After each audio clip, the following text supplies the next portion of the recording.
ఇది కేవలం సమాచారంగా మాత్రమే భావించండి. వైద్య నిపుణులను సంప్రదించండి. ఇప్పుడు మీరు అంటున్నారు మందులు అవసరం లేకుండా డయాబెటీస్ని రివర్స్ చేయొచ్చు అని. అంటే నా పర్సనల్గా నేను ఫర్ ద ఫస్ట్ టైం వింటున్నా. ఈ డయాబెటీస్ అనేది మనం మెడిసిన్ అంటే డిటెక్ట్ అయిన తర్వాత అయినా లేదంటే మెడిసిన్ యూస్ చేస్తున్నా కూడా దాన్ని మనం ఎలా రివర్స్ చేసుకోవచ్చు? మనం ప్రారంభించి 5 సంవత్సరాల లోపు ఉంటే మీరు ట్యాబ్లెట్లు వాడుతుంటే నిదానంగా క్రమేణా తగ్గించుకునే చిట్కాలు అందుబాటులో ఉన్నాయి. ఈ చిట్కాలు ఏం ఖరీదైనవి కాదు. ఇంకా కొంతమందికి శాదస్తం, వాళ్ళు రోడ్డు మీద జిలేబీ కనపడుతుంది, స్కూటరో కారు ఆపుతాడు, జిలేబీ తింటాడు. ఆయన అంటాడు వాళ్ళు జిలేబీ తిన్నాను కనుక ఒక ట్యాబ్లెట్ డోసు ఎక్కువ వేసుకుంటా అంట. అట్లాంటి పనులు చేయకూడదు. షుగర్ అనేదానికి దూరంగా ఉండాలి. అసలు ఆ షుగర్ అనేది చాలా హానికరం.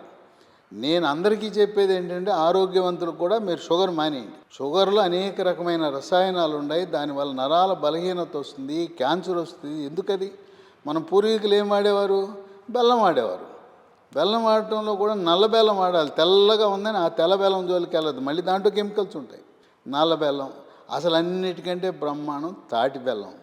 ఈ తాటి బెల్లం కూడా కోయంబత్తూరులో తయారు చేసిన తాటి బెల్లం, దాన్ని వాడితే ఆరోగ్యపరంగా అన్ని రకాలుగా మంచిది. కనుక ఈ రోజు నుంచి నా మాటిని షుగర్ మానేయండి. పిల్లలు పెద్దవాళ్ళు ఆరోగ్యవంతులు అనారోగ్యం ఏదైనా కూడా ఆ తాటి బెల్లం వాడితే చక్కగా మనం ఆరోగ్యాన్ని కాపాడుకో. స్వీట్లు వద్దు.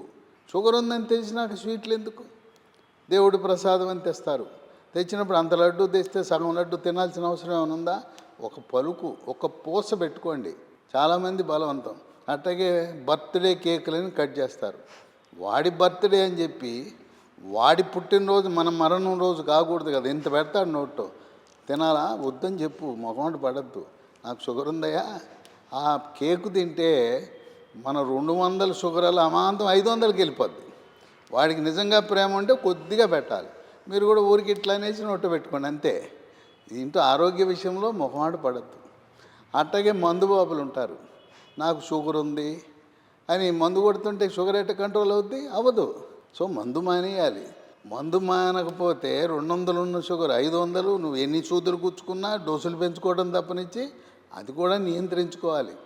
షుగర్కి ఈ మద్యానికి సరిపోదు, వైరం ఉంది. అలా మన చేతుల్లో ఉంది, మన ఆరోగ్యం మన చేతిలో ఉంది. కనుక 5 సంవత్సరాల లోపు ఉంటే ఈ చిట్కా వైద్యాలు చాలా చవక వాడుతున్నారు. నేను స్వయంగా సుమారుగా 5,000 మందికి మందులు లేకుండా షుగర్ నియంత్రణ. అయితే ఏంటంటే వాళ్ళ నిగ్రహం మాత్రం విల్ పవర్ బ్రహ్మాండం.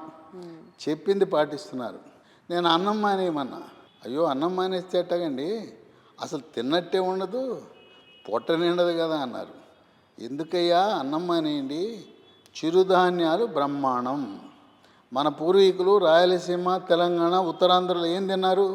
అసలు ఎన్టీ రామారావు గారు రాకముందు, ఆయన ముఖ్యమంత్రి కాకముందు మనకు అసలు షుగరు లేదు, ఏం లేదు. అందరూ తినేది ఏంటి?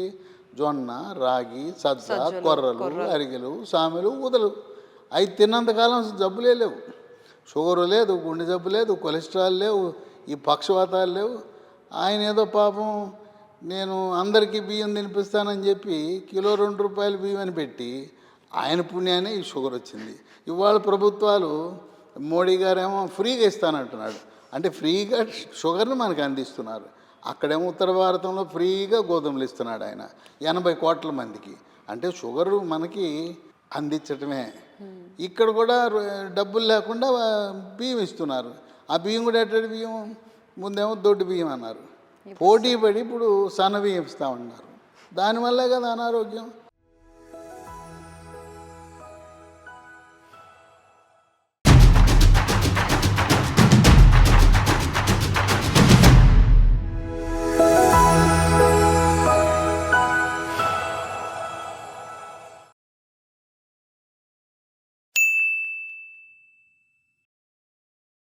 సాక్షి టీవీ ప్రసారాలను నిలిపివేయటం చట్టరీత్యా నేరం.